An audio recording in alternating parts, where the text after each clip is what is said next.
Hi, Gwen. Welcome to Women's Circle. Oh, thank you, Carlie. It's so great to be with you today. Just very excited. Oh, I'm so excited to have you, an author and an artist. I've seen some of your work. It's phenomenal. Thanks so much. That means a lot to me. I would love to hear where this came from, this creativity, and specifically how it's really supported your journey. That'd be great. Basically it started when I was little.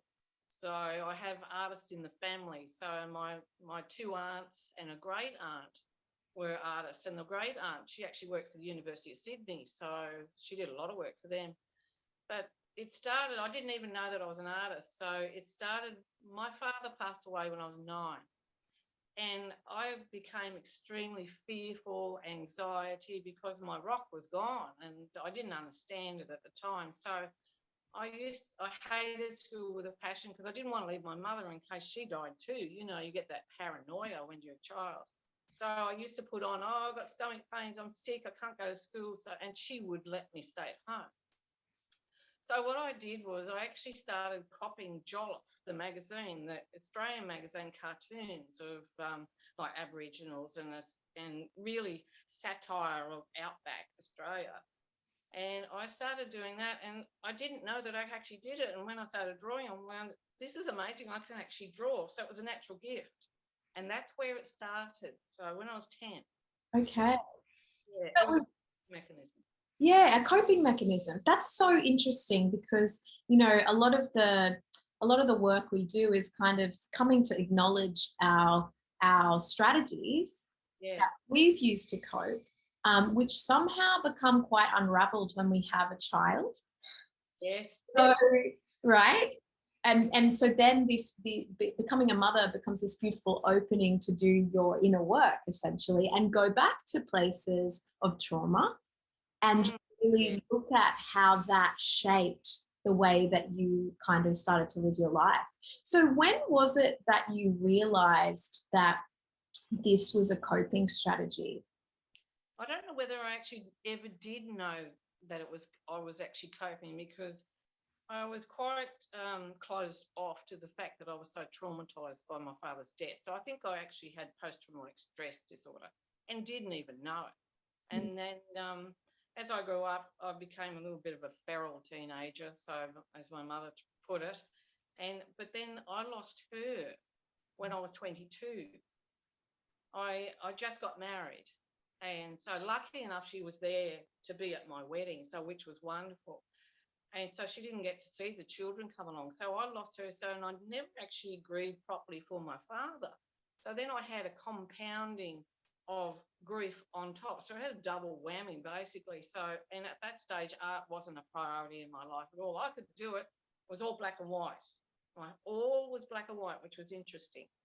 And so it was really quite scary when I became pregnant. I had my other relatives on my husband's side. They were great, but it wasn't the same as having your own mum there. So fear was huge. So I was a helicopter parent because I was so frightened that something would happen to my child.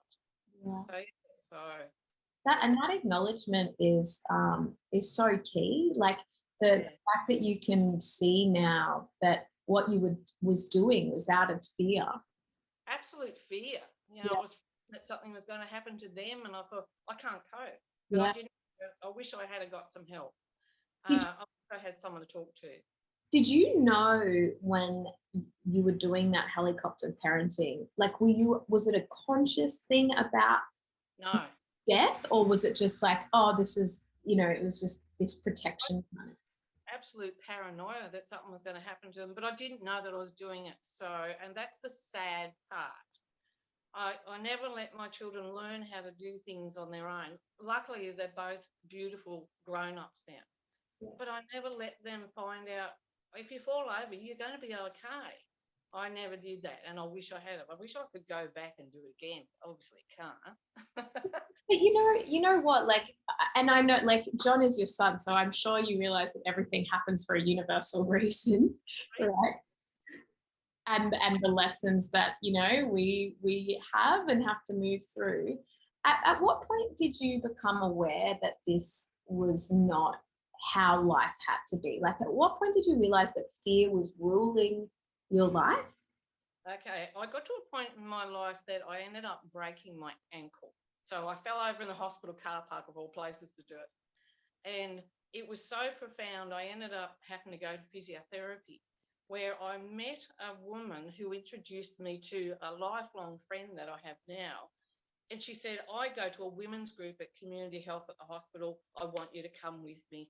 That was the pivotal point, and that was about 24 years ago, to say, oh my, that opened me up to spirituality. The first, they put me onto a book, Louise Hay, You Can Heal Your Life. I never even was, I knew I liked it, but I never knew that I could be attracted to it. It changed the course of my life. Can I ask how old you were when that occurred? Well, 24 years ago, geez, I'd have to do the mathematics. I'm Like, 50. oh, so your children were kind of, were they? They were young. So, yeah, so they were over at the grandmother's when I broke my ankle. So she looked after them, which was wonderful. So, and I needed that help. But I was in a mess. And that's why I broke my ankle. I actually asked, I need change in my life. So they put me on my back because I wasn't listening. Literally put me on my back. It's so true. And no, I was just going to say, like, that's so helpful, because I think, you know, we literally get brought to our knees to create change. And my I guess my whole thing that I want to do with the women I work with is, like, if we can become aware before we get completely floored by our experience. And please get some help before you have your baby, and learn who you are. Learn about you. If you're frightened of something, learn why. Where did it come from? Maybe you can find someone, ask for help, and I'm sure someone will show up that will guide you through that, definitely. Yeah. So when you joined your women's group, I'm really interested to know, like, what did you find there that you felt was missing in your life before then? I found other women. I hadn't been involved with other women before. I was by myself. I had no sisters or anything like that, no sister-in-laws. So I didn't have anybody. I had older women, but no one my age. So I had no one to talk to. So that's why I think I was started off with such a helicopter parent, as I call it, is because I didn't know how to do things. And I had to start from scratch. I had to learn my own way. So I crawled before I walked, literally.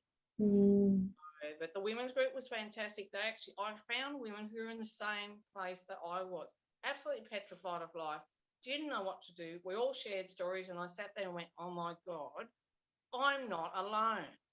There is other people out there suffering just like I was, and I didn't even know. So so amazing. It's that power of connection, isn't it? And connection with women. Like, it's such an ancient practice that, you know, we actually need each other to lean on. It was like bonding with family. Every fortnight I would go there for about 2.5 hours, and I longed for that group because it was like seeing a long lost relative. I needed to bond with these women to keep going, and they had a lot of things up there at Community Health. They took us on trips, they did everything. So we actually were learning about how to cope in life as women. A lot of them were traumatized from other things in their lives, but I had the grief. That's what I was concentrating on. And a lot of them had lost children, or they'd had been, there were sexual stuff in their past. So that's what I mean. So everybody came from different areas, but the bond was the same. It was neutral. And that was the most important thing. We could actually talk in confidence in our circle, and everything stayed inside. There was nothing ever to be repeated outside. So everybody was confident enough to sit there and tell all, knowing that someone cared. And that's what it was. It's holding the space, isn't it? Yeah, absolutely, holy space. Such a spiritual space. And do you feel like, I guess in my journey, in my own, and also looking at other women, like, most healing is grief work. Yes, absolutely. Absolutely. I totally agree. Yeah. And I'd be interested to know, like, so when you find this support network And I'm going to assume you started to feel safe. Very much so. I knew I could go there. If I needed someone to talk to, I could ring somebody. Yeah. And from that place of safety, is that when you were able to start to even look at the shadow stuff that was like just bubbling underneath? I did. It's been a slow journey, but it's always going to be my journey. But I never got off it. Once I started looking at and reading like Louise Hay's books and put me onto other books, but I never stopped learning about it. And yeah, I just love it. I love the journey of learning about who am I and how I relate to my children and other people. And then it shows me who I am. So another book that I really got into was Radical Forgiveness from Colin Tipping. Now, he's passed away since then, but his books are magic. So if anybody wants to read that, I highly recommend it. Yeah, we'll put them in the comment section. But forgiveness, I would love you to talk to us about that, because that is also such an integral part of healing. And before you say it, I would love you, because I think before I realized, I was like, healing, I don't need to heal anything. Like, nothing's really happened to me. I had a good upbringing, you know, I was looked after, you know, what's this healing thing? But I know that everyone needs healing. So I'd love to hear from your words, you know, what that means to you. The thing I didn't realize, Carlie, was that I was very, very angry. I was really angry that my father had died and left me. And then I was even more bloody angry, of my mother leaving me as well. I'm saying, how unfair. This is not fair. So I became quite a victim. And I ran with that victim from when my father died right up to, I think, starting of this group, and then still some, I kept that for a long time. So they did this to me. The world owes me, it was all about me. Yeah. And so I had to have a really good, hard, long look at myself, and which was done over a period of time. And I'm still doing it. So even last night, still more stuff. And so I got onto that book of Radical Forgiveness, and that book changed my life. It really did. So the way Colin Tipping looks at it is everybody comes into your life for a reason. So the law of attraction, like attracts like. So I was an angry person, so I was inviting angry people into my life, and they were mirroring my anger, but I didn't know that. I had people who were feeling victimized coming into my life and showing me their victimhood, and I was blaming them, but I had no idea that I was projecting my anger, my victimhood, my anxiety, my depression, and then blaming them for it. I didn't want to handle it. So even up to last night, I was still projecting. So we're still doing it. We've got, like they say, the onion. We've got, boy, that's one hell of an onion. So when something happens to me now, like yesterday was a bit grisly, and I thought, okay, I have to stop and have a really good, hard, long look at this. Now, this didn't happen yesterday. I've been doing this for 24 years. So this had to be done first, then come here. So joining the dots of getting to where I am now. But still, this book of Radical Forgiveness has been there right through the journey. So it makes life a lot easier. But you have to get through a lot of tears.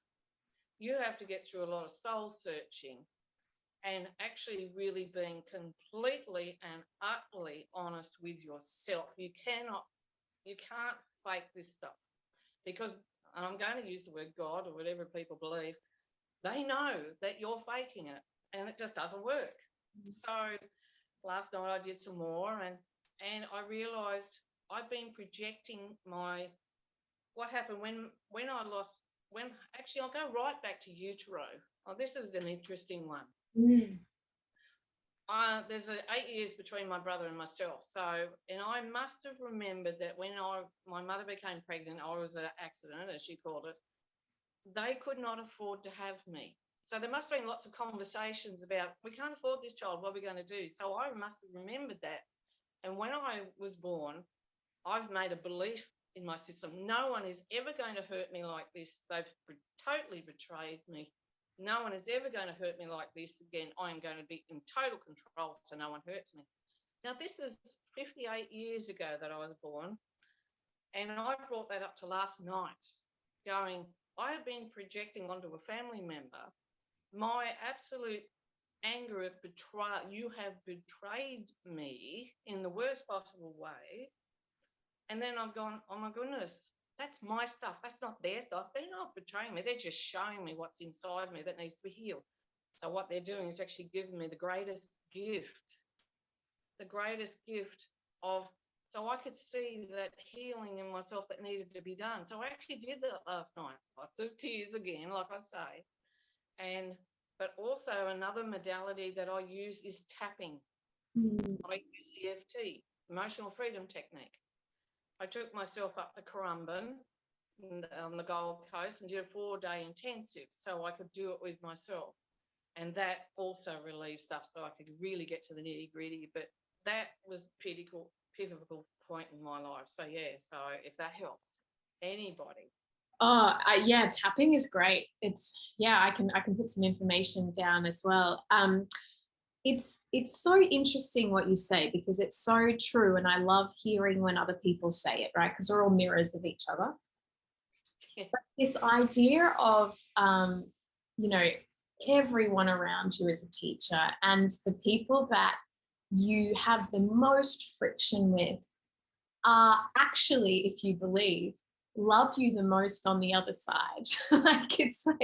It's kind of this, because I used to kind of downplay, I guess, this idea that there's something bigger than myself. But it's like, once you fully tap into the idea that there is something bigger than yourself, then you can get out of your own way and realize that you can't control anything, except your reactions. That's exactly right. Right. I'm actually gobsmacked of how my life has gone the way it is. I've had 2 children born to me to heal me. They came into this life to actually heal me. And what a privilege that is. What a privilege. So that when they really piss me off, I know that they're actually doing a lot of work. So now I can look at that freely, and which is really important when you've got children. I think, can we just hold that moment? Because this podcast, mothers are listening, and it's like our children are here to teach us. Oh, absolutely. And heal us. I love that, because it's so true. And you will get, you call them in. We have contracts before we have these children. And everything that you need to look at in yourself is right there in front of you. Absolutely, for sure. So my parents had to leave the planet so this could happen.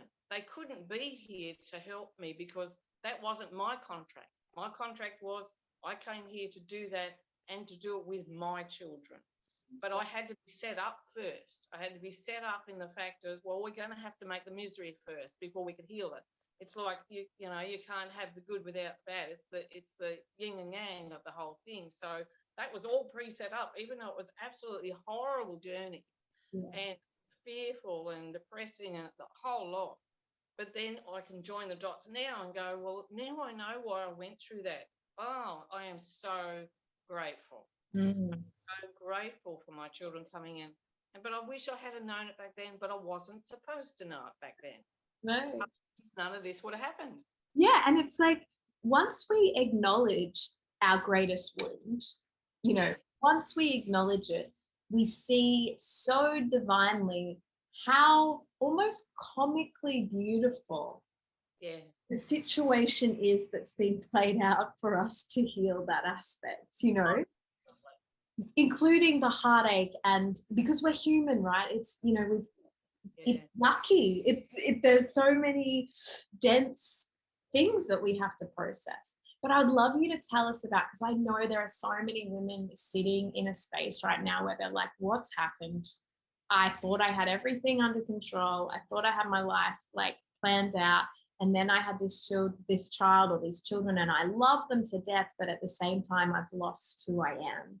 So I would love you to talk to us a little bit about, finding that light and growing that light, and how you became, because we're so used to feeling a certain way that we keep perpetuating and thinking in those loops to feel in that familiar way that's usually heavy.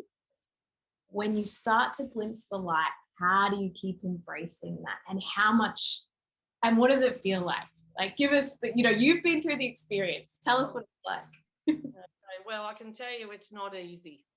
It's probably one of the hardest things you've got to go through, and it's habitual. It's a habit to keep going back to the blame game. It's a habit to be a victim. I did it. I was very good at it, I might add. I was actually an alien expert. And I had to have the hard points happen to me for me to get the shake-ups. It wasn't going to happen, someone's going to say, this is how you do it, try that, and it's going to work. It's like doing diets. You've got to keep trying them until you get it right. So, and when you do get those points that you feel that absolute connection with your kids, that is one of those moments. That's one of those moments. The trouble is it doesn't last, because then they'll go and do something and it's back to normal again. You have to just keep working at that. And I mean, it's hard work. It's damn hard work. And I didn't do it for a long time. Like my children are 35 and 33. So that's what I mean. They're not young. So I learnt late, which is the sad part. And all the little ones, the young people out there that have got little ones at the moment, I think knowledge is the key. The only thing I can say is read as much as you can about other people, how they've coped. I didn't have that. I didn't have it until later. So my kids were in 10, 11, 12 before I actually started on the spiritual journey. So they were already set in their ways. But I think the only thing that I did was read and read and read, but be open to actually looking at yourself truthfully and going, well, yes, I went through that, and I went through an absolute rotten, mongrel, horrible time. And now I'm here, and now I've got these beautiful children. I don't want to hurt these kids. But you have to heal yourself first.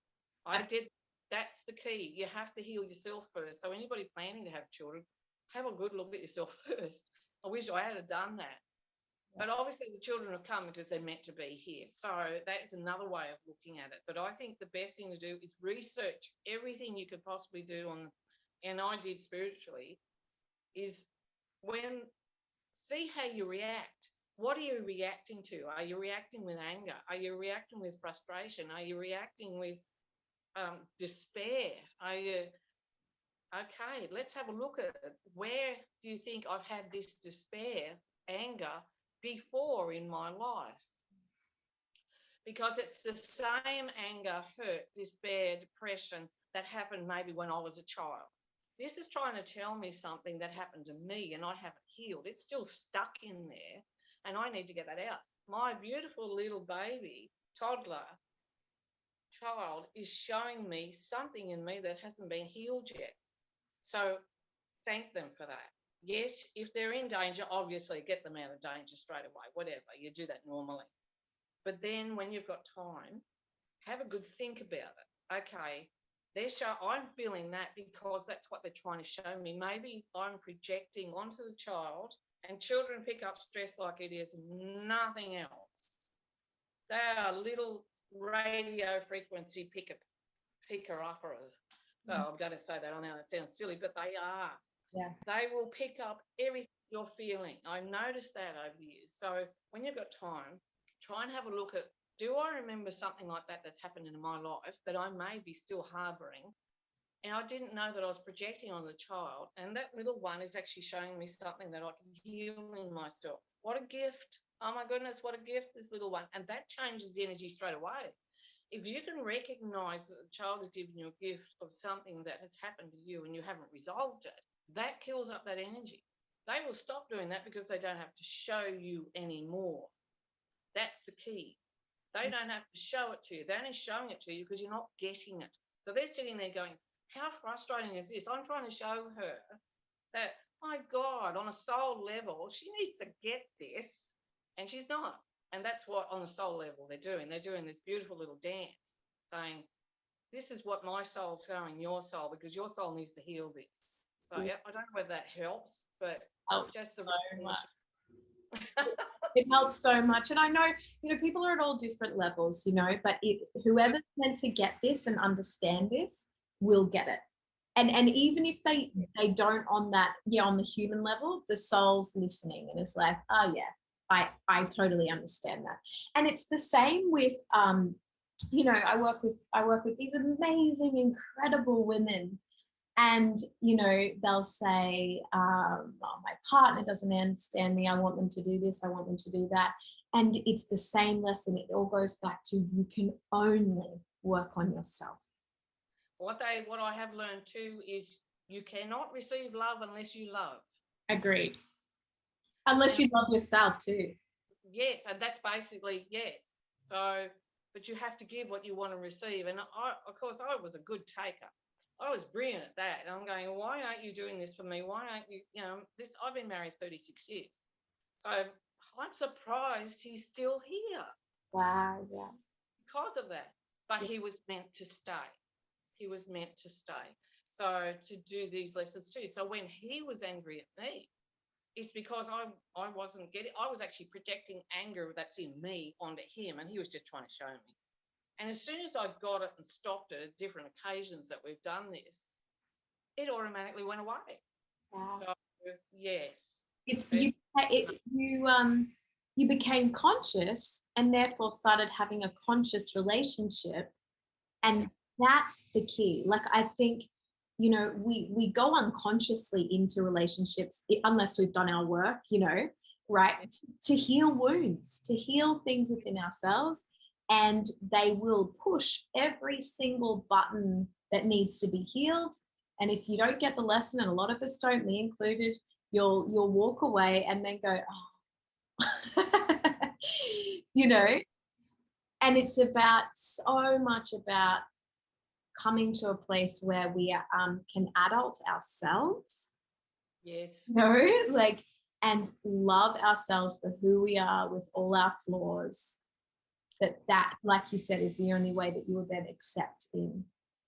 The thing is, too, if we don't get the message from that partner, we'll get another partner that says exactly the same thing. Yeah. It will keep happening until you get it. Yeah. And you wonder why I keep attracting, and the word again, I'm attracting these men into my life, or these partners into my life, Well, hello, just have a look.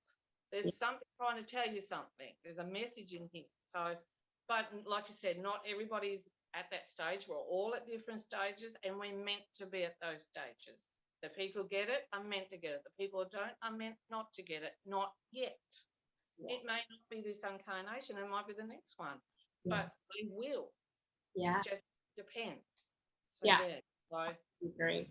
I would love to go back, because you said that your art was all in black and white. Yes, how amazing. Always black and white, because that's what my life was like. That's what you saw. That's all I saw was black and white. It was either love or hate. So when did the colour appear? Well, 7 years ago, I went to Europe.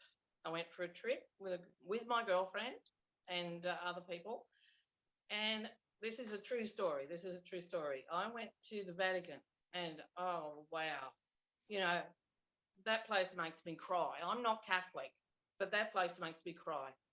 So we went into the Sistine Chapel, and it is chockers with people. You couldn't move, and you're supposed to be quiet in there, and it's silent and everything. So, and I was in there bunched up with all these people, and I just looked up and I saw where the hands join, God, and I pointed to the ceiling. I said, I wish I could paint like that. No word of a lie. I came home and I painted a picture of Venice. Now, I was working in an aged care facility at the time. I painted that in colour, and it's hanging up in the facility. And I went, they heard me. He heard me. I actually something opened up there. Something opened up and colour came into my life. Wow. True story. So, and I was gobsmacked, because I just did this painting straight away as soon as I got back, because Venice was just amazing. And there it was. There's all this colour, and I haven't stopped. Wow. So, and the picture behind me is the lagoon where I live. Yeah. So, and that's what I mean. Beautiful. So you be a colour came haven't to my seen life. life in colour, like literally. But there was a lot of build up until that. So there was a lot of healing prior to that. My life was black and white because that's all I saw it as. There was no life. There was, colour brings life. There was no life. I was stuck, stagnant, and yeah, black and white. That was it. I didn't see any other way. Wow. Which is interesting. And yeah, actually people pointed that out to me. Yeah. So yeah. And would you say, like, from your healing, tell me about how that's spread and vibrated to people around you? Well, that's a really hard question because I'm not really sure. It's just sort of happened on its own, really. Like I was working in the facility, as I said, aged care facility. And I ended up leaving there because my anxiety and fear was really, really empowering onto me. And I worked in private practice physiotherapy in town, and the same thing happened. So I kept running away. Every time I got a job, I run away after 3 or 4 years, and which was interesting because I wasn't dealing with what I was so frightened of. And I still don't really know what I was frightened of, but there was just this fear from something's going to happen to me if I stay any longer. It's like it was obviously connected. So I ended up going to TAFE and doing a course on community welfare and stuff I used to do, so you could work in with different organisations. So, and that's where the book came from. So I'm not really sure how it happened, but people started to get to know me. But I hid my spirituality. I was not game to let people know that what I was doing for the last 24 years because I thought they would judge me because I was so frightened of being, oh, she's one of them or whatever. I'd never told a soul. So no one knew that I was like this. This was a hidden thing. And I don't know why I was so frightened because I shouldn't have been so frightened. I'm out there, everybody knows me now, and they're starting to really get to know the real me because I've actually taken all the charade down. This is the real me now. I never used to wear green or colours. I would always wear black and white as well because I didn't want people to see me. Me too. I always wore black.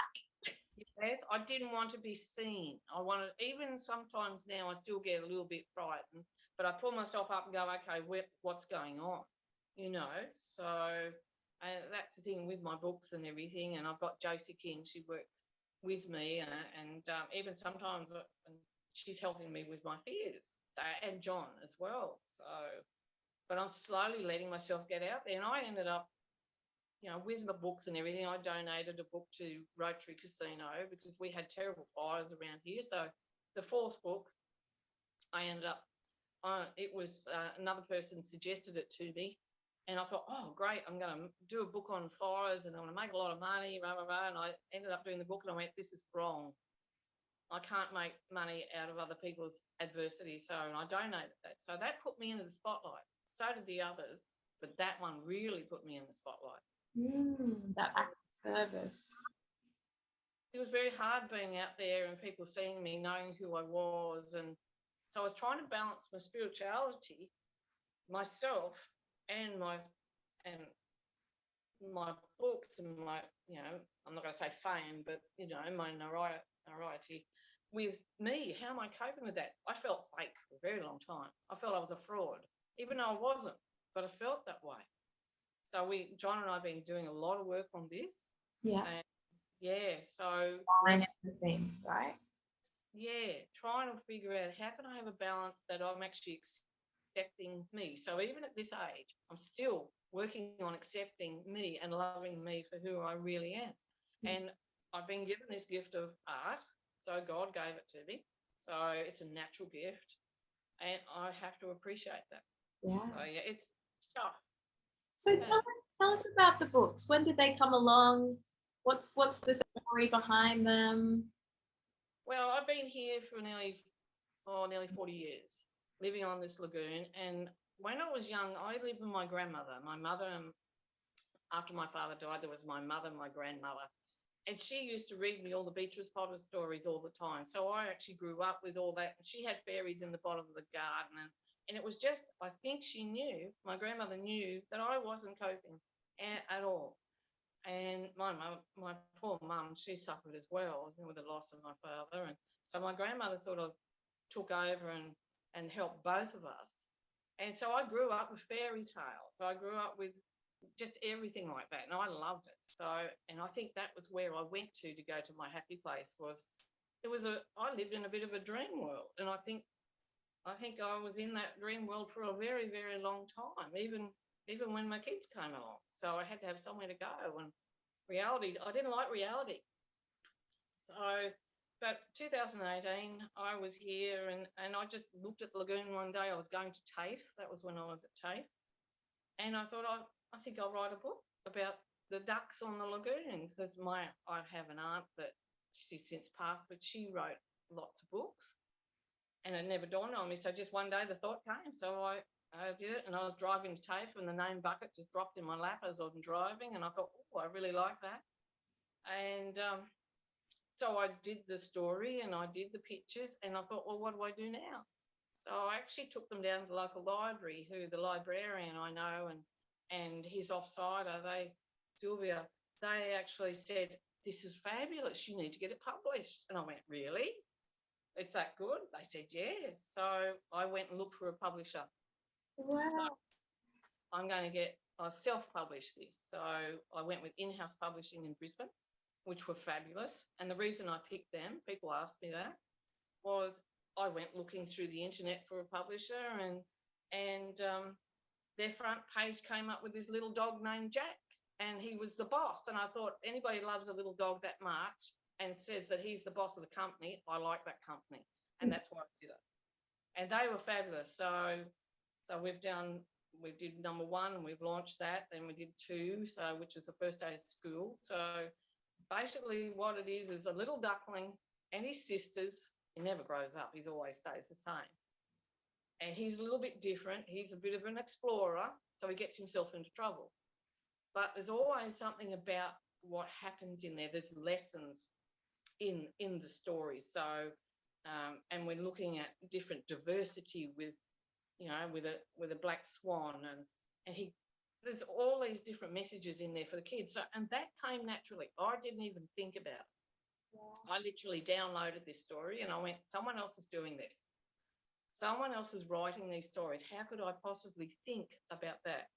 The next one is the first day of school where he gets bullied at school.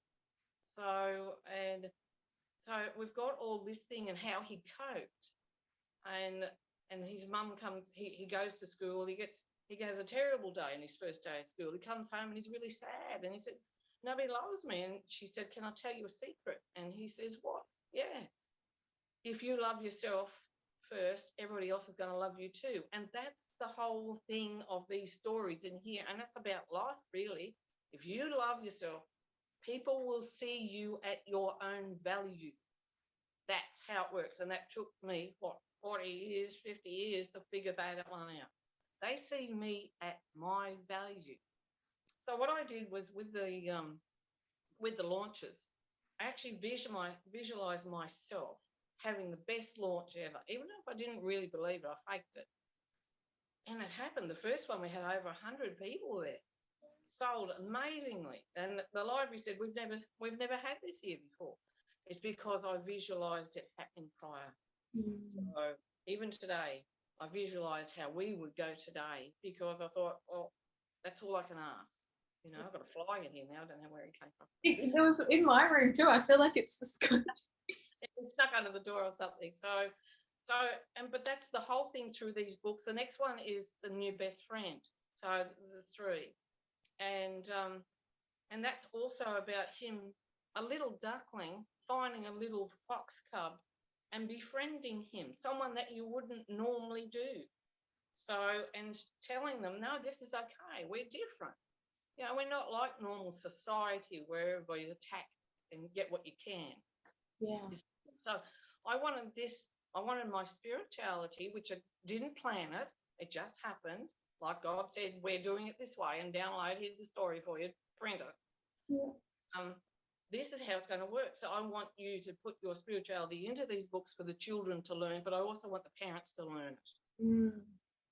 this is the message I want the parents to learn. So the fourth book was about, maybe that was given to me so we could launch me a little bit higher, so to get it out there. I'm not sure, but and also it's about him, the whole lagoon, surviving the fire.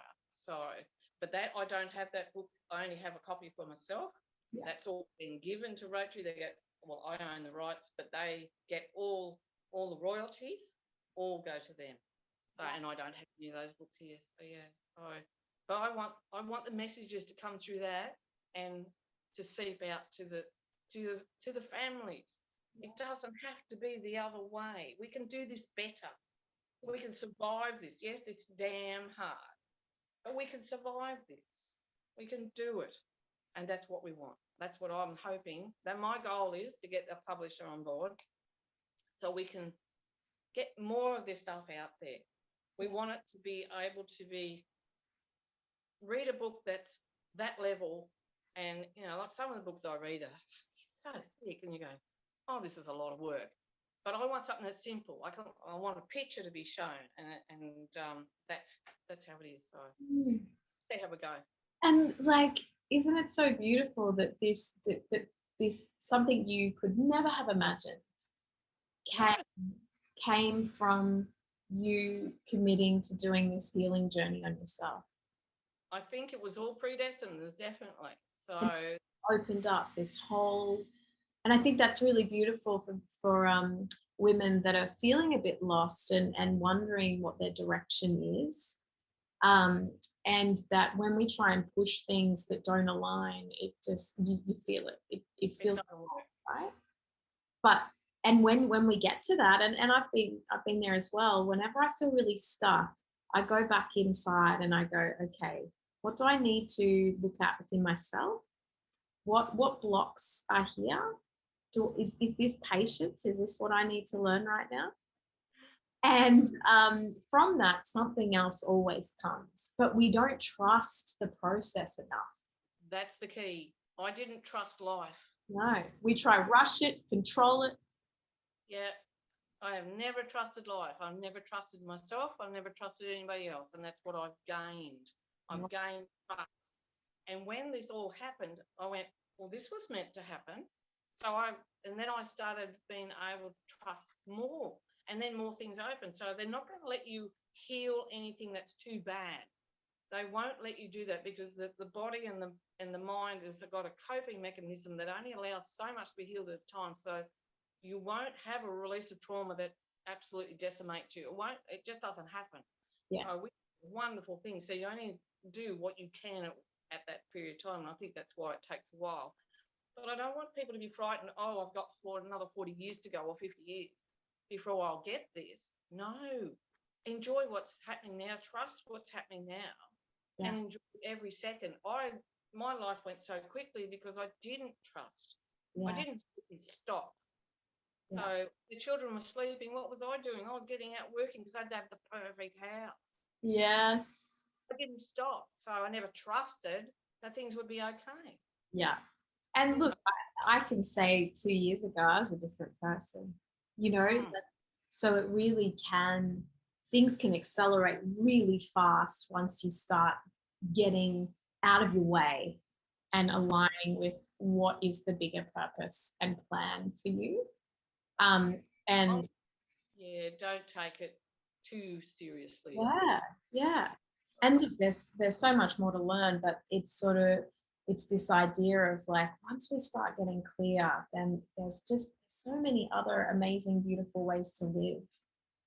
Oh, definitely.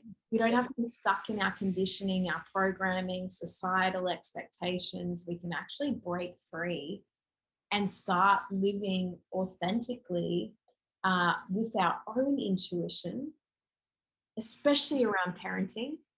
You read all these books on how to parent, but we need to be reading all the books on how to find ourselves, because that is your parenting book, right? That's what you were saying. Absolutely, because this child's going to keep showing you what you need to learn. Yeah. And it will definitely happen. And now that I look back on the things that have happened and I'm going, I just didn't get it. I wish I did. They were hitting me over the head with a stick and I still wasn't getting it. Well, because you're looking at something else, right? and I was projecting my stuff onto them, and I still kept blaming them. I didn't see it.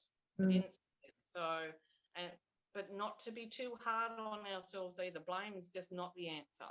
Totally. That is the opposite of going. So one thing that I do now, and my girlfriend of all these years put me onto it, was a gratitude journal.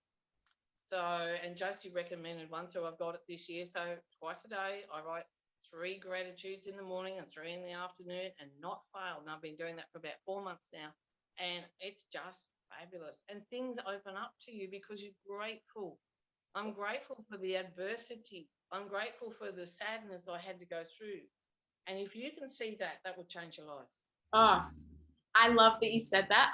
I'm doing a 30-day challenge with my audience at the moment, and each day I bring out a video, and there's a meditation and a practice, and gratefulness is one of those, which I'm trying to say it's so life-changing.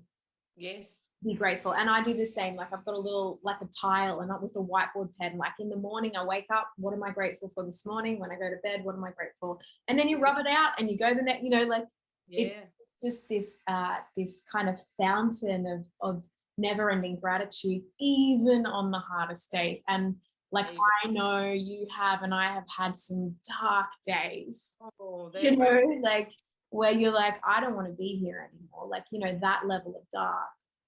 And it's just, if one thing you can find. Yeah, if you could just, even if it's just the fact that you're sitting there writing this. Yeah. So you got up this morning and your little one is still there crying. Maybe he's not happy, but he's still with you. Mm. It's anything you're grateful for. Even if you're out sitting in a park because you haven't got a house, but at least you're alive.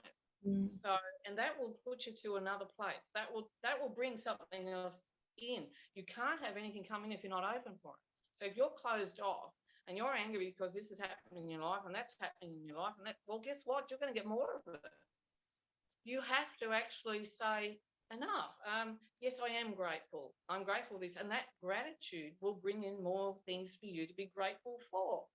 And that's how it works. So whatever your main emotion is today, look at it, because if it's on a negative side, well, the universe is just going to say, well, okay, that's what you want. I'm going to give you some more. And that's how it works. So it doesn't understand that you might be feeling absolutely crappy. It's just giving you what you're getting.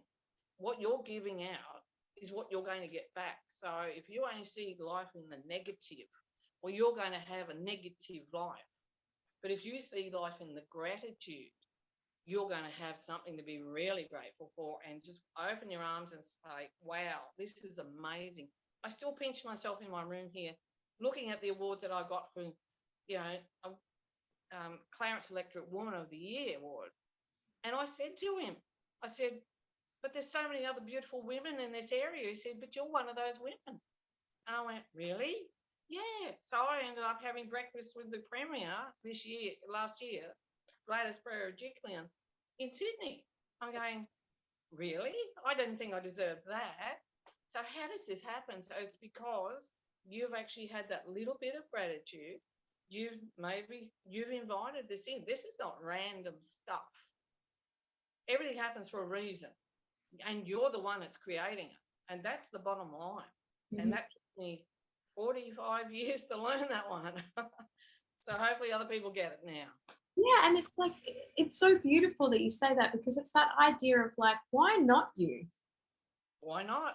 Why do we always go, oh, we look at other people and go, oh, they've got it together, or, oh, that's just not me, or like, I'm just going to live small. Like, why? Why do we, think that we have to stay in a box?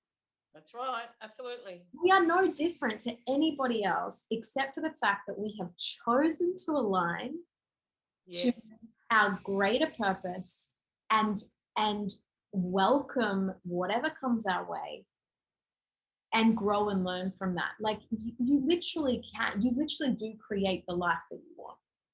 You do create the life we want. And it's really hard coming from a place that you're in a really bad place at the moment. It's really hard to see the light. Mm-hmm.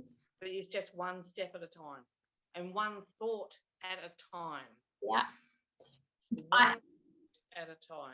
It's so true. I've said this thing before where I'm like, I remember on one of my absolute darkest days looking out my window and seeing a palm tree and going, I want to remember this day because I want it to be in my memory, because one day, I don't know how, when, or if, but I want to be able to look at that palm tree again and see how far I've come.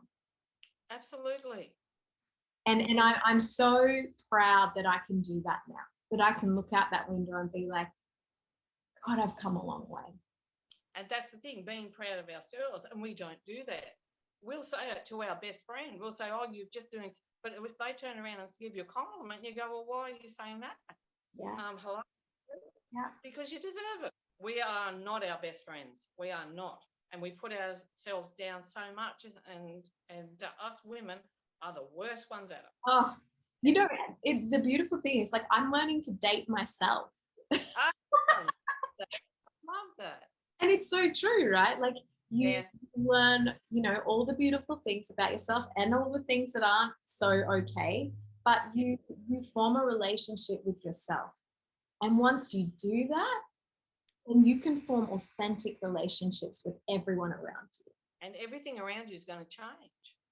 So and you've got to watch your thoughts. And they say, oh, it's really hard. But after a while, you know, they say what you think about, you bring about. And it's so true. But if you're going to stay on the negative road, well, you know, it's a negative road. That's all about it. It's that separation, isn't it? Like, you know, there's automatic thinking. We're always going to have random thoughts, but it's like that space that you can remove yourself to, and it takes practice, because I was engulfed with thoughts. I know what it means, but just practice a little bit every day of kind of just watching it come in to a point where when it comes in, you go, there it is again. Interesting. Yeah. Absolutely. You just got to just pull yourself up every now and again and go, enough already. And I've said that to myself. Stop being such a victim. Yeah. You know, have your pity party and let's move on. So we say, what does I love Caroline Meese. She's a great mystic. I don't know if you've, I love the fly flying around. Yeah, it's all right. She talks about what is your saboteur saying to you? Yes. Oh, we've all got those. Yeah. What's your saboteur saying? Write it out and then call it up and directly do something different in front of it. And that's you acknowledging your saboteur, your ego, whatever it is, and also showing that you have ultimate power over that. Yes. Yes. Yeah, that's a really powerful practice as well. In the end, we're the ones that make the decisions. No one else can think in our minds. We're the only ones that can do it. No one else can get in there. Mm-hmm. So, and that's what we've got to think about. We're actually creating our world out there. And when I started all this, the books and everything, I started creating something that I had no idea where it was going. I thought there was only going to be one. And then it just started snowballing, and these stories started coming, and I'm going, but there's another story there.